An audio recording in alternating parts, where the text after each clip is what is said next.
Bueno, saludos, bendiciones para todos. Mando un abrazo en el Señor a todos los hermanos de la iglesia en Sabana y los hermanos que están escuchando también o que puedan llegar a escuchar este mensaje.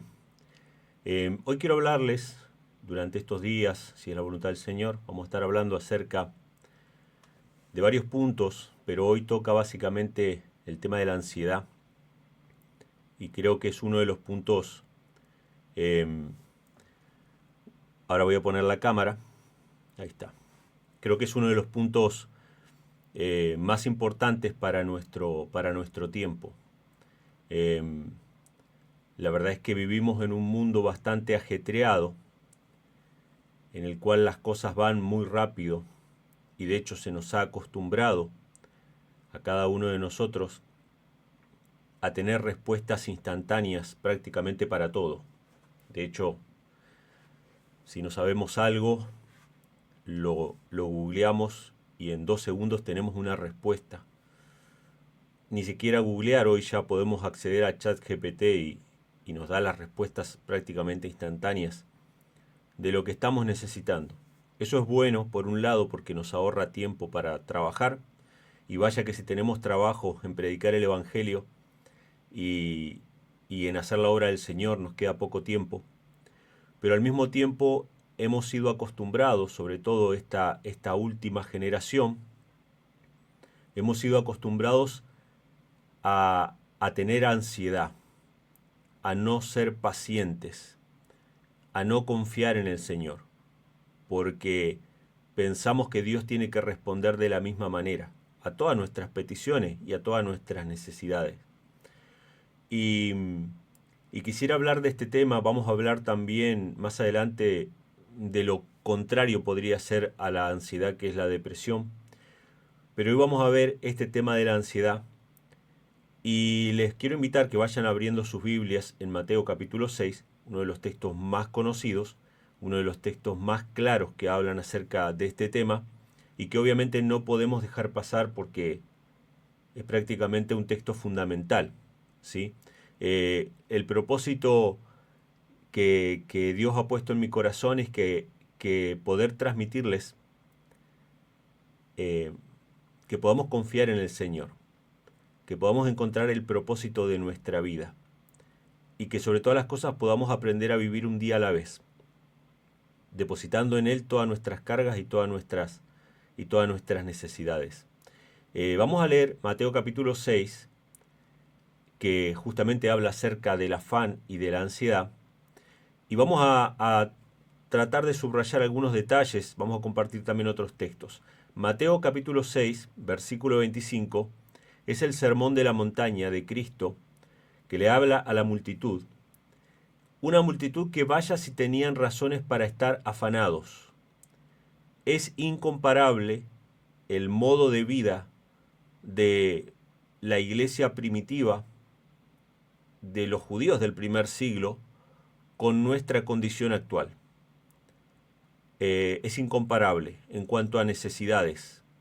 Si hablamos de necesidades, lo que nos provoca a nosotros afán y ansiedad no tiene prácticamente comparación en muchos sentidos. Por supuesto que hay momentos en que atravesamos desgracias y cosas así, pero en líneas generales no hay punto de comparación. En el primer siglo realmente cada día había que esforzarse bastante para conseguir el pan. No por nada los milagros de Cristo se basaron en gran medida en aliviar el tema del hambre, en aliviar una necesidad básica. Pero aún a esa generación, aún a esa iglesia necesitada, mucho más necesitada que nosotros, sin lugar a dudas, Él les dirigió palabras que reprendían su incredulidad. O sea que mucho más a nosotros, en nuestra generación. En el versículo 25 de Mateo capítulo 6, Jesús dice: por tanto os digo, no os afanéis por vuestra vida, qué habéis de comer o qué habéis de beber, ni por vuestro cuerpo, qué habéis de vestir. ¿No es la vida más que el alimento y el cuerpo más que el vestido? Fíjense, hermanos, lo primero que dice Cristo, que no se preocupen por la comida, ni por lo que van a beber, ni por lo que van a vestir. Estas son las dos necesidades básicas que están garantizadas en la palabra de Dios para todos los hijos fieles de Dios. Incluso el apóstol Pablo, si no me equivoco, menciona que si tuviéramos comida y vestido deberíamos estar contentos con eso. ¿Sí? Son dos cosas básicas. El rey David también dice que ha sido joven y ha envejecido y no ha visto justo desamparado ni su descendencia que mendigue pan. El alimento y el vestido, el sustento y el abrigo, como lo menciona también el Nuevo Testamento, son las cosas básicas que Dios garantiza para su pueblo. Pero Cristo destaca que hay dos cosas más importantes aún que la comida y el vestido, que el sustento y el abrigo. Hay dos cosas más importantes, que son la vida y el cuerpo. Y yo escuchaba recién ahí el testimonio de un agradecimiento por la vida, porque Dios preservó de un accidente, Dios preservó de un momento en el cual se podría haber perdido la vida. Y yo creo que esas cosas a veces cuando suceden nos ponen en perspectiva de lo frágil que es nuestra vida, de lo instantáneo que puede ser para nosotros perderlo, y de lo agradecido que deberíamos estar cada día por abrir simplemente nuestros ojos. Muchas veces nosotros pensamos o tenemos en nuestra mente que la muerte va a llegar de una manera previsible, ¿no?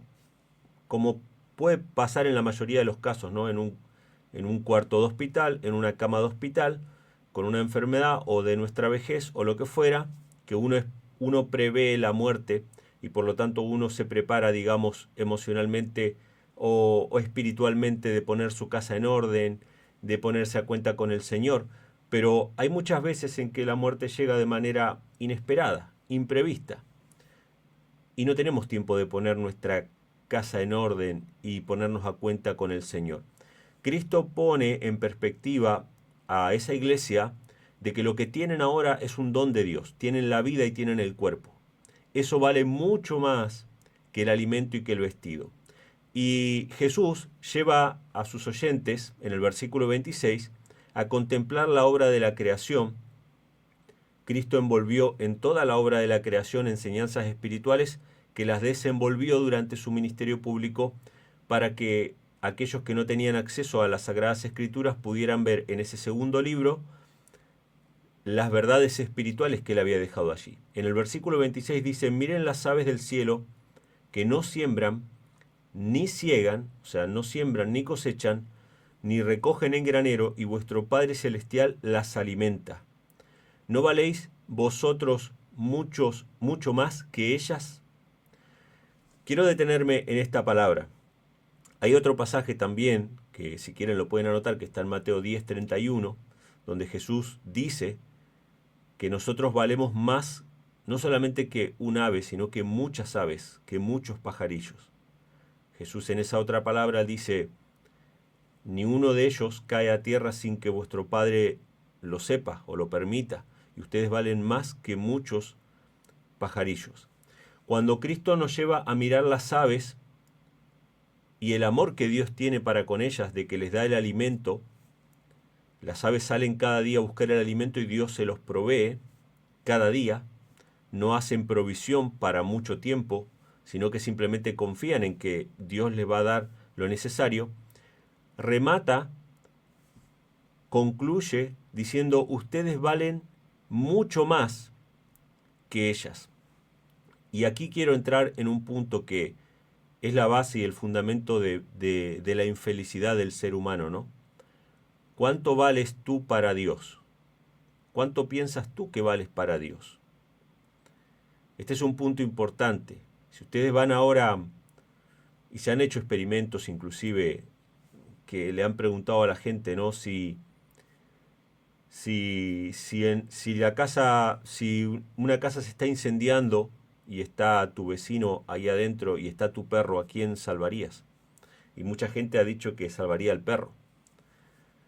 En la sociedad moderna que nosotros vivimos, muchas veces la vida de un animal es considerada mayor o de más importancia que la vida de un ser humano. Nosotros somos más misericordiosos a veces con los animales que con nuestro prójimo. Puede que nos dé pena un animalito tirado en la calle, pero puede que no nos dé pena o un ser humano tirado en la calle. Esto es algo muy interesante. Pero la Biblia dice que el ser humano es más valioso que las aves, que los animales. Los seres humanos son más valiosos que los animales. La vida del hombre está por encima de la vida animal. Eso es lo que la palabra de Dios nos dice. Pero quiero entrar en este tema del valor, hermanos. Ustedes saben que todos nuestros males comenzaron porque Satanás sembró en Eva, en la raza humana, sembró la duda acerca del valor que el ser humano tenía. O sea, cuando Eva entabló esa conversación con Satanás, Satanás le hizo creer que ella podía llegar a un grado superior de existencia. Le dijo, mira, que si comes de este fruto tus ojos van a ser abiertos, vas a ser mejor. No había un grado superior de existencia para Adán y Eva. Ellos eran perfectos. No podían ser mejores. Pero Satanás sembró en su corazón la insatisfacción y la duda sobre el valor que ellos tenían y les prometió un grado superior de existencia.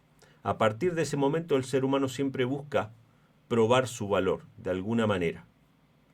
Cuando yo me gradúe voy a ser valioso, cuando yo tenga esto, cuando tenga mi casa, y constantemente estamos buscando probar el valor que nosotros tenemos. Y en la iglesia puede pasar también que nosotros queremos probar nuestro valor para con Dios, incluso esforzándonos para obtener santidad, cosa que obviamente nunca vamos a alcanzar porque la santidad es un don que Dios nos da.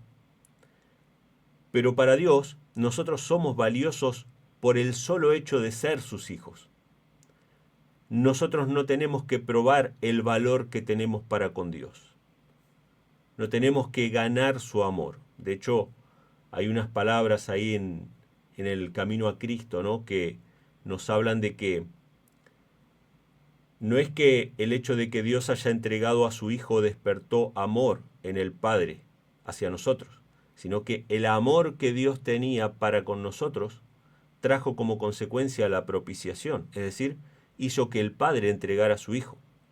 De tal manera amó Dios al mundo, o sea, ya el amor ya estaba, el mundo ya estaba perdido, y así perdido Dios lo amaba. De tal manera amó Dios al mundo que estuvo dispuesto a dar a su Hijo unigénito. Cada vez que nosotros leamos en la Biblia, hermanos, que Dios estuvo dispuesto a dar a su Hijo unigénito, recordemos que significa que Dios estuvo dispuesto a dar todo lo que tenía. Hay una frase de Elena G. White que dice que Dios entregó todo el cielo en un solo don. ¿Por qué dice que entregó todo el cielo en un solo don? Porque no tenía otro hijo. Era el unigénito, era todo lo que tenía. El único que se sentaba a su diestra, Dios estuvo dispuesto a entregarlo. Entonces, cuando Jesús le dice a este pueblo pobre, necesitado, ustedes valen mucho más que ellas, les está diciendo, ustedes valen por ser hijos de Dios. Porque son sus hijos. Ustedes no tienen que probar que valen. Ustedes no tienen que estar ansiosos o preocupados. Ustedes valen por el solo hecho de ser sus hijos. Y así en pecado, como Dios nos encuentra, nosotros somos valiosos para Él. Ahora, que Dios nos quiere restaurar, que Dios quiere perfeccionar nuestra vida, claro que sí. Pero nosotros somos valiosos para Él por el solo hecho de ser sus hijos. No tenemos que ganarnos ese amor. Dios ya nos ama y lo demostró en la cruz del Calvario al entregar a su Hijo unigénito. Y el versículo 27 también quiero destacarlo, dice, ¿quién de vosotros podrá, por mucho que se afane, añadir a su estatura un codo?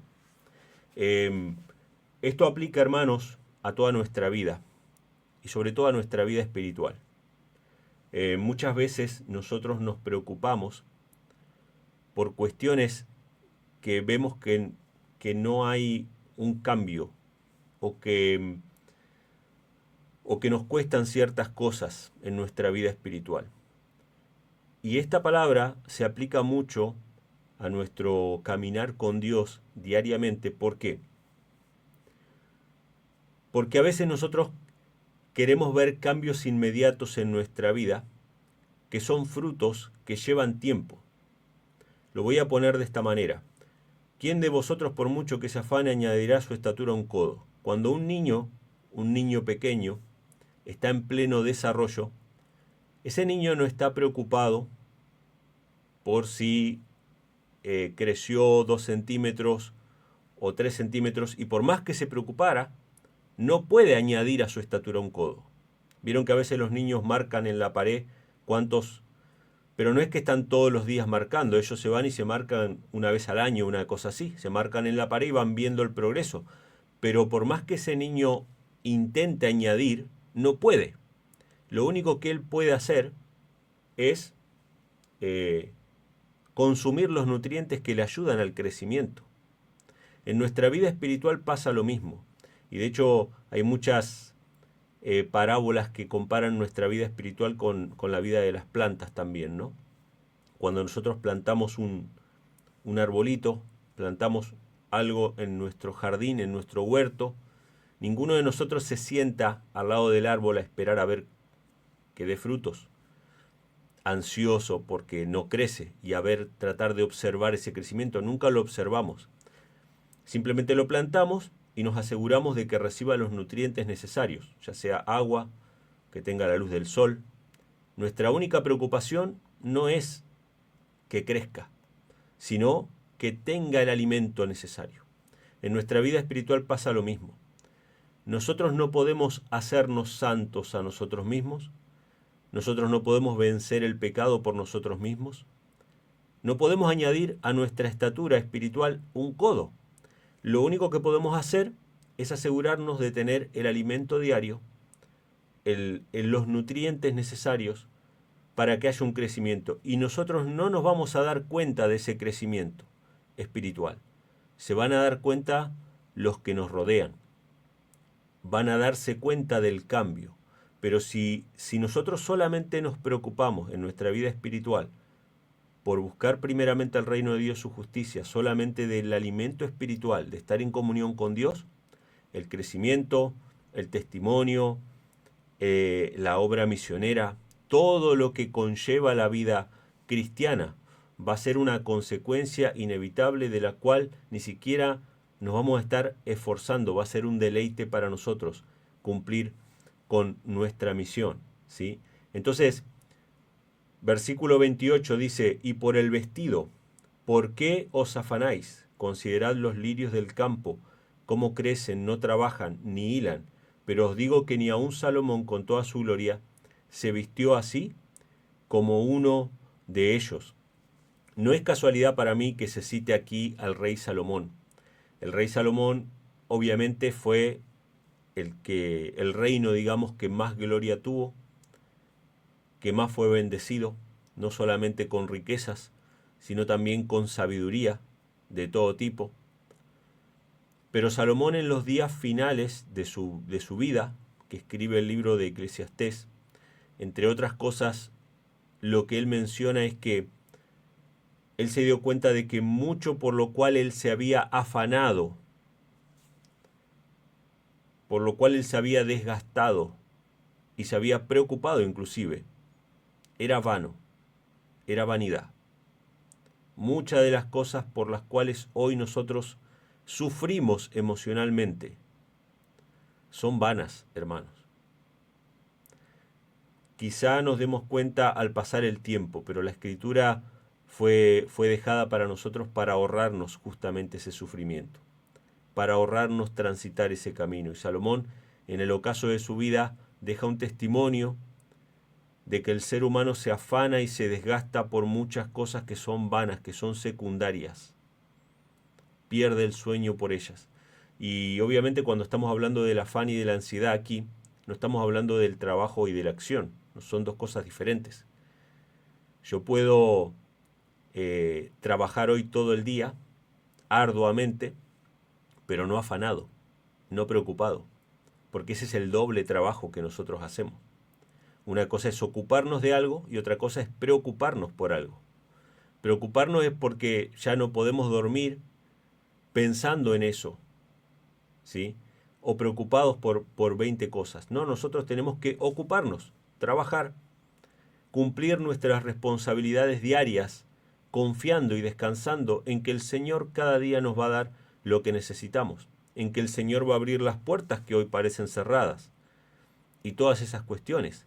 Obviamente, cuando hablamos del afán y el ansiedad no estamos hablando de vivir una vida inactiva. La sierva del Señor en el camino a Cristo, todos los que puedan lean ese libro, hermanos, porque está todo allí, lo más importante. La sierva del Señor dice que los corazones que tienen más paz, los corazones que están más tranquilos, que están en más tranquilidad con Dios, que han encontrado la paz, son las personas más activas y más productivas. Los corazones más conflictuados, los corazones que tienen más luchas, son las menos activas. Así que no estamos hablando aquí de no cumplir nuestras responsabilidades, estamos hablando de no vivir pendientes y afanosos por esas responsabilidades. Dice el versículo 30, y si la hierba del campo que hoy es y mañana se echa en el horno, Dios la viste así, ¿no hará mucho más a vosotros, hombres de poca fe? Fíjense, ¿no? Nosotros a veces leemos esto y no nos damos cuenta del contexto. Estamos hablando de personas, como decíamos al principio, que pasaban reales necesidades. Estamos hablando de personas, qué sé yo, podríamos comparar con la vida dura y afligida que se tiene, por ejemplo, hoy en día en África, o en India, o en estos lugares donde las necesidades básicas no están cubiertas. Y Jesús les dice a ellos, por afanarse y por preocuparse, hombres de poca fe. ¿Qué nos toca a nosotros que vivimos en una sociedad, por lo menos en Occidente, con las necesidades básicas cubiertas? ¿Qué nos tocaría a nosotros, no? Si a ellos les decía hombres de poca fe. Dice, no os afanéis pues diciendo, ¿qué comeremos o qué beberemos o qué vestiremos? Porque los gentiles buscan todas estas cosas. Yo voy a poner en otras palabras esto que dice acá Jesús. Los gentiles buscan todas estas cosas. Los gentiles son los paganos, bueno, no era que eran irreligiosos en esa época porque la mayoría tenían religiones, pero eran religiones falsas. Y la base de cualquier religión falsa es la salvación por obras, ustedes saben. Hay dos religiones en el mundo, solamente. Una que es a base de obras, de trabajos para ganar la salvación, y hay otra que es a base de fe, que es la religión verdadera, es la religión de Cristo. Pero todas las religiones falsas, e incluso en el mundo incrédulo, hay que probar el valor, hay que ganarse las cosas. Los gentiles buscan todas estas cosas, pero en la religión verdadera, vuestro Padre Celestial sabe que tenéis necesidad de todas estas cosas. A mí me gusta mucho y yo siempre destaco en cada predicación o cada oportunidad que tengo de hablar la palabra Padre. La palabra Padre. Cuando Jesús hablaba de Dios, él usaba mucho esta expresión, vuestro Padre. En una ocasión, cuando Jesús resucitó, le dijo a las mujeres, vayan y digan a los apóstoles que los encuentro en tal lugar. Y les dice, yo voy a mi Padre y a vuestro Padre, a mi Dios y a vuestro Dios. Jesús quiere que en la mente de la iglesia, en la mente de los cristianos, se grabe la figura de un Padre. Y Satanás obviamente ha luchado con todas sus fuerzas, y sobre todo en estas últimas generaciones, de destruir la imagen del Padre. Por eso ataca al matrimonio, por eso ataca a la familia. Pero la imagen del Padre, en líneas generales, sé que han habido malos padres también, pero la imagen del Padre es alguien que está pendiente, que está al cuidado, que está velando por la felicidad de sus hijos, que le duele en su corazón ver sufrir a sus hijos. Jesús nos dice, Dios es tu Padre. Dios no es simplemente el Rey del universo, que lo es. Dios no es simplemente alguien que habita en luz inaccesible, que lo es. Dios no es simplemente la manifestación más grande de la justicia, que lo es también, sino que Dios, aparte de ser todo eso, es tu Padre. Tu Padre terrenal te pudo haber fallado, tu Padre terrenal puede tener defectos, pero tu Padre celestial te ama. No tenés que probar que valés para Él. Él ya te amaba antes de que vos supieras que Él existía. Él ya te amaba cuando vos ya estabas en la plena oscuridad. Él te amaba. Él te ama. Él sabe que tenéis necesidad. Nosotros tenemos que aprender, hermanos, a vivir en ese amor y a descansar en ese amor. Entonces dice el versículo 33, buscad primeramente el reino de Dios y su justicia, y todas estas cosas serán añadidas. Cuando dice todas estas cosas, se refiere a todo lo que se viene mencionando anteriormente, que tiene que ver con el sustento, con el vestido, con las cosas básicas que necesitamos. Pero dice, busquen primeramente el reino de Dios y su justicia. El reino de Dios sabemos que se refiere a Cristo, se refiere a su persona. Cuando Jesús predicaba, dice, el reino de los cielos se ha acercado. El reino de los cielos ya está aquí. El reino de Dios es Cristo y su justicia. Fíjense que hay libros y materiales que se han escrito en nuestra iglesia, ¿no?, que hablan acerca de la justicia de Cristo. Tenemos que vivir contemplando a Cristo. Tenemos que buscar primeramente a Cristo cada día, contemplarlo. ¿Cómo lo contemplamos? En las Escrituras. Lo contemplamos durante su vida. Hay citas de la sierva del Señor que mencionan que deberíamos contemplar la vida de Cristo y sobre todo las horas finales de la vida de Cristo todos los días. Sé que no todos lo hacemos y no estoy diciendo que haya que hacerlo absolutamente, pero lo que quiero decir es que contemplar a Cristo va transformando nuestra vida y nos va impartiendo su justicia. El reino de Dios, su justicia, es contemplar a Cristo para recibir su justicia. Cuando contemplamos la vida de Cristo, somos transformados imperceptiblemente a su imagen.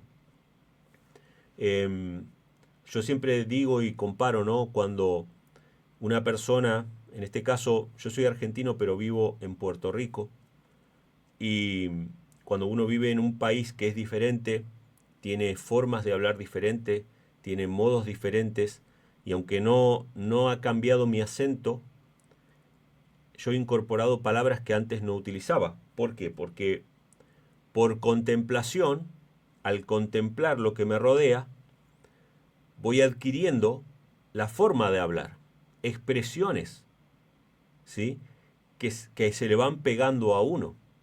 Lo mismo debe pasar en las comunidades latinas en Estados Unidos, que a veces por estar tanto tiempo con ciertas personas a uno se le pegan ciertas cuestiones. El que contempla a Cristo, el que camina con Cristo, se va apareciendo cada día más, imperceptiblemente para esa persona, pero perceptiblemente para el que lo rodea. Se va apareciendo cada día más a Cristo, ¿sí? Entonces dice en el versículo 34, así que no os afanéis por el día de mañana, porque el día de mañana traerá su afán. Basta a cada día su propio mal. Estas palabras finales, hermanos, quiero remarcarlas y que queden bien claras en nuestra mente. Basta a cada día su propio mal. Tenemos que aprender a vivir, hermanos, un día a la vez. Por la sencilla razón de que no tenemos ni nos pertenece, ni lo podemos manejar y no tenemos el control ni del mañana ni del pasado, ¿no? Siempre se dice, ¿no?, que hay personas que están atrapadas en el pasado y que por eso a veces padecen depresión, porque hay cosas que no pueden cambiar y no pueden arreglar porque están en el pasado, y personas atrapadas en el futuro, padeciendo ansiedad y preocupación y temor de lo que va a venir. pero en realidad lo único que tenemos, lo único que es nuestro, que nos pertenece, es el hoy y el ahora, es decir, el presente. Y Cristo dice que si aún nos afanáramos un poco en el presente, le basta cada día su propio mal. Tenemos que aprender a vivir un día a la vez. A mí me ha pasado, yo lo he vivido, he compartido esta experiencia muchas veces, pero siempre lo digo, incluso en el ámbito de la iglesia, en el ámbito de los ministerios. Hay muchos ministerios independientes o ministerios laicos, y yo siempre me he movido en esos ámbitos y siempre he notado que ha habido mucha ansiedad por las cosas que van a pasar, el cumplimiento de las profecías, si va a pasar esto, va a pasar aquello, y que he visto bajar al sepulcro a muchos hermanos que estaban preocupados por cómo se iban a desenvolver los eventos finales. Ni siquiera de eso tenemos control. No tenemos control de lo que va a pasar mañana. Ninguno de nosotros sabe si va a abrir sus ojos al día siguiente.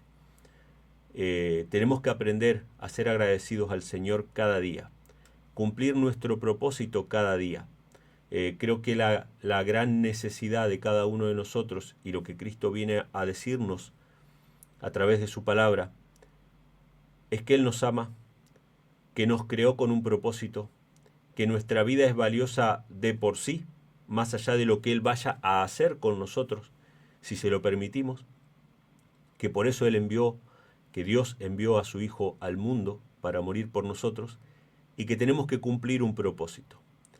Espero que en esta semana nosotros podamos ver y encontrar ese propósito. Yo sé que los que están escuchando entienden estas cuestiones y obviamente tienen claro que hay un propósito.